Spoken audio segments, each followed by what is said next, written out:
All right, welcome to the first of our series of video lectures. We're going to look at pain conditions, also relating to B syndromes, and we're going to look at headaches as well. We'll break it into several mini lectures so you can watch the videos more easily, but mostly we'll go through our notes and we'll take a look at some of the things that we can see and most importantly some of the ways that we can treat it. So if you do like how this works, let me know, provide some feedback, something we can look into doing more of in the future. And from there, we're simply going to get into it, and let's start to talk about pain and how we treat it from a TCM perspective. So you see on our screen here, we're looking at pain. Pain is definitely one of the most common things that we see in practice, especially if you do a lot of acupuncture. You're going to find this is something you're treating a lot of. Even if you're not interested in treating pain, and there are other things that are your primary focus, this tends to be something that a lot of patients come in with or something that comes up for people. So being able to treat it, and most importantly being able to treat it effectively, is a very useful skill to build in practice. Let's start to take a look at it. So we've got, of course, places we start almost always, causes of pain. Most conditions of pain are considered excess, but there's a difference between full excess and relative excess. So we start to talk specifically about qi stagnation in a little while, which is one of our most common causes. That can be a full pattern, and usually we think of it as a full pattern, but we can also see it as a relative excess in an overall deficient condition. That's going to be an important concept as we start to look at some of what we see here. Most conditions of pain, this is probably one of the most important phrases that you'll actually see. Most conditions of pain are a result of obstruction of the vessels or meridians. Now we'll see after this pain video, we're going to talk about B syndrome specifically, but remembering that most pain is due to obstruction. So obstruction is usually caused by stagnation or stasis or phlegm obstructing. We'll see some of those patterns as we go, but almost always when we talk about pain, there are two, there are excess and there are deficiency patterns. Pain caused by obstruction, and then we have down here patterns of pain that are caused by a failure of qi and blood to nourish an organ, the meridian, or an area of the body. We're going to get into that, but let's look at our excess patterns first. Exogenous pathogens. This really means anything else, anything that comes from the outside in. We can talk about wind, heat, and wind cold. These can, of course, create pain, but we can talk about other things, other toxic substances. It's debatable whether or not we call these exogenous pathogens because they start to create interior conditions. Doesn't really matter often. What we simply want to say is other things that are not internal to us automatically certainly can create obstructions that leads to pain. Interior, cold or heat from any cause, and likewise this can be, it started as an exogenous pathogen, like, for example, alcohol or stimulant drug use, things like that. These would create a lot of heat. Or we can say things like cold, damp foods, dairy, etc. These are going to eventually give us interior cold or heat, and that is going to create obstruction of the vessels and the meridians. And we'll get into it. This is one of the kind of the exciting parts of this. We'll get into it in a little while. We're going to see role of the collateral meridians, and this is really going to kind of come into play quite significantly in how we explain why pain can be so local and yet related to larger obstructions, or in a lot of cases not related to a larger obstruction. Stagnation of qi, that is one of our most common causes of pain, and we'll see in a moment how to start to differentiate stagnation of qi pain from blood stasis. Now you see above, I didn't say this phrase a moment ago, excess patterns of pain tend to be sharper, more localized, and more intense. That's true. Deficiency patterns tend to be dull and achy. Likewise true. We'll see though, sharp is very characteristic of blood stasis. Qi stagnation is more diffuse. And although qi stagnation will still be considered relative excess because it's it's sometimes caused by deficiency, we can see both patterns of sharp, but we also see it dull and achy, or really more than what we say is more diffuse and distended. We'll talk about that in a moment. And that's actually a pretty reliable way to differentiate qi stagnation from blood stasis. We can say this blood stasis pain of any cause, heat or cold, is going to be sharp, very localized, and often intense. We'll see this when we talk about stabbing characteristic of pain.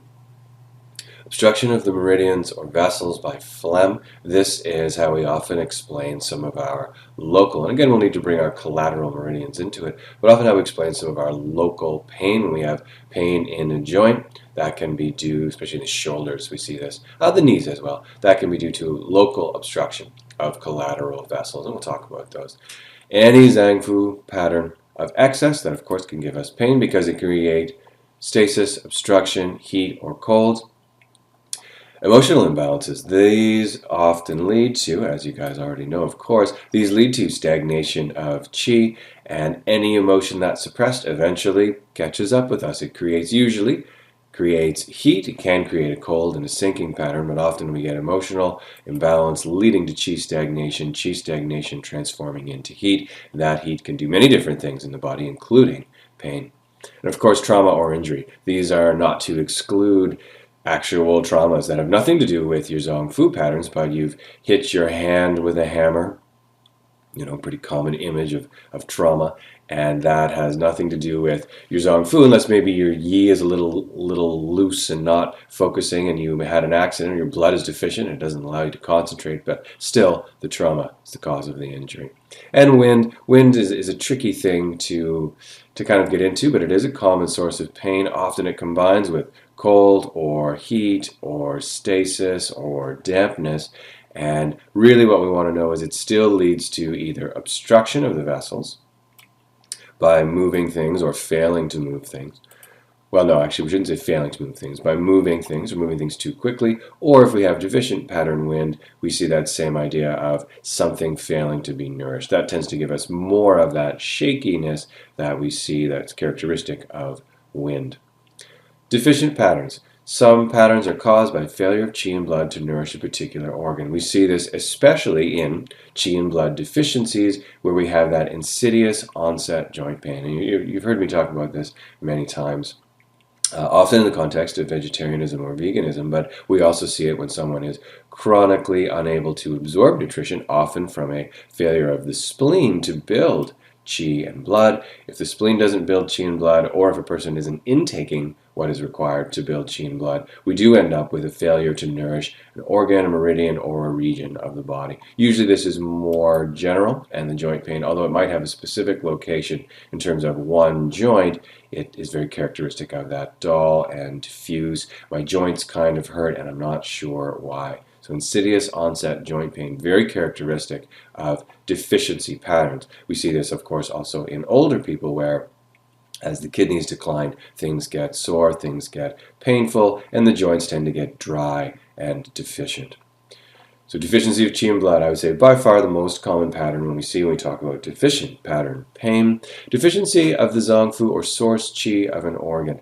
This relates usually to the kidneys, especially in aging people. We see the source qi of the kidneys failing to warm the body, or failing even to simply supply the body with the energy that it needs. We can also see this, though, I talked about this a couple of times, we can also see this when the liver's qi is deficient. So if you remember that the liver's job is to ensure the smooth flow of qi and blood, if the liver's source qi, or sometimes we say the liver's particular Zhang Fu qi, is deficient, then the liver can't do its job of ensuring the smooth flow of qi and blood, and we end up with a deficiency of qi and blood as a deficient pattern of pain because qi and blood simply doesn't reach the area.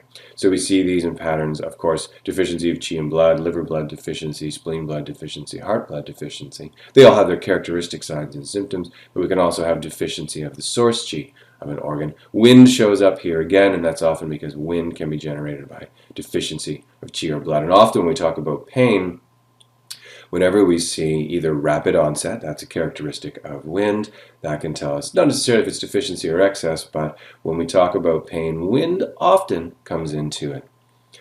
Here we get into the more clinical application. So the most common causes of pain that we see in clinic are what we have highlighted here. Qi stagnation, this is very, very common, and we'll see in a moment, characteristic of dull and often different types, distending and diffusing. This is stagnation of qi. We'll get to that chart in a minute. Blood stasis, we see this usually when qi stagnation has progressed, but there are other things that can cause a blood stasis. We could also have a phlegm accumulation. That's very similar to the pain that we see in a blood stasis, although blood stasis is usually more specific to organs, and phlegm accumulation can often be more general and often more obstructive, specifically to meridians and collaterals. Cold, definitely. Cold will give us a blood stasis very quickly. Heat, especially damp heat, will also give us either a blood stasis or a phlegm accumulation if we've got a lot of heat transforming the fluids and drying them out, making them sticky.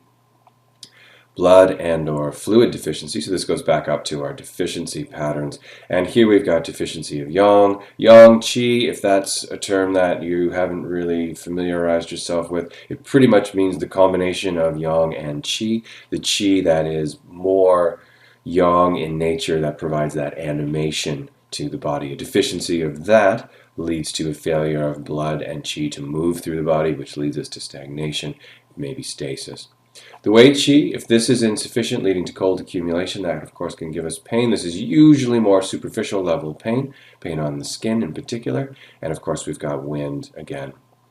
Okay, we'll include in this video one more piece, and then we'll probably we'll do the location, we'll get into the collateral meridians for our next video, but let's look at this. This is a fairly useful chart that helps us determine what type of pain we're dealing with, and determining what type of pain we're dealing with is probably the most important thing we want to do in terms of developing a treatment for that pain.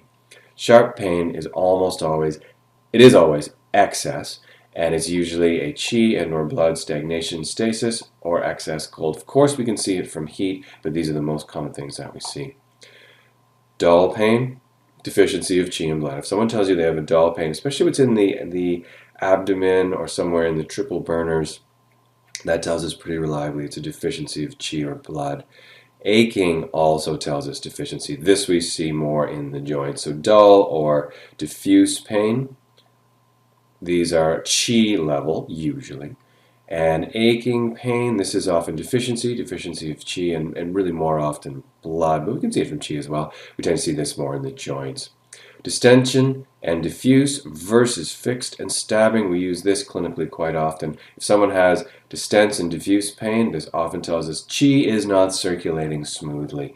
We can say stagnation of qi, but it might even be better to say qi not circulating smoothly. We see this especially when we talk about the transforming and transporting elements or aspects of the spleen. Distension and diffuse pain, that sounds a little bit like bloating, so we don't quite call that a stagnation of qi, but we do say it's a failure of qi to properly circulate, versus fixed and stabbing pain, where this is a stasis or a specific obstruction. This is a where does it hurt? A patient points to a very specific location. They say it hurts right here. They may be pointing to their gallbladder. That would give us an obstructive pattern. They may be pointing to their ovaries. We might also have a pattern of an ovarian cyst, would obviously be a stasis pattern. These give us fixed and stabbing. Moving pain is characteristic of wind, so if someone says, sometimes it's here, but it seems to travel or move, it's actually more common than I thought it was when I first read about wind and moving pain. Sometimes they say like transforming or transporting pain, not related to those words as they relate to the spleen. But we see this from a number of cases, and we'll get more into this when we talk about B conditions, which usually means pain conditions in TCM. And of course, lastly, we've got burning pain, which pretty reliably tells us there is heat, excess, or deficient heat. An example of this would be something like a herpes infection. The pain is almost always described as burning, and those are really always heat patterns, full heat, usually full damp heat, which means we have pretty intense pain, and usually pretty much always a burning pain that we see there. The location of pain is the last thing we'll mention before we end this video and get into the collaterals, and this can really get us into how we'll start to frame the collaterals. In some cases, the location of pain can help determine the cause. When we see pain along meridian, region of the body, or to some degree proximity of the organ, I'm a little less convinced of this proximity of the organ, this may provide, and may is a very operative word here, insight into the source of the disharmony. So if we do see pain, or we see, for example, hives or skin lesions arising along a particular meridian, this could tell us, oh, that might be where. And again, we have to use the word might here, because it might not be. It might simply be a contact dermatitis, in which case it tells us only that that area of the body has been exposed to a pathogenic factor. But if we do see it in the absence of other explanations, it's common enough that it's useful as a sign to pay attention to. I've probably seen it a handful of times, this proximity to an organ where we have seen pain. I mean, obviously this is correct in terms of pain over the gallbladder. Tells us that there's something wrong with the gallbladder. We see that sometimes with the liver as well. I'm a little less confident of this in some of the other organs. Like everything, it's part of the collection of signs and symptoms or symbols or pattern recognition that we use to try to find and identify ultimately the source of disharmony so that we can form a treatment. Okay. Hope you've enjoyed that so far. We've got lots more of these to come. If you do, of course, you can leave comments on the YouTube, or just let me know personally if you like. We will pick this back up with our next video looking at the role of the collaterals.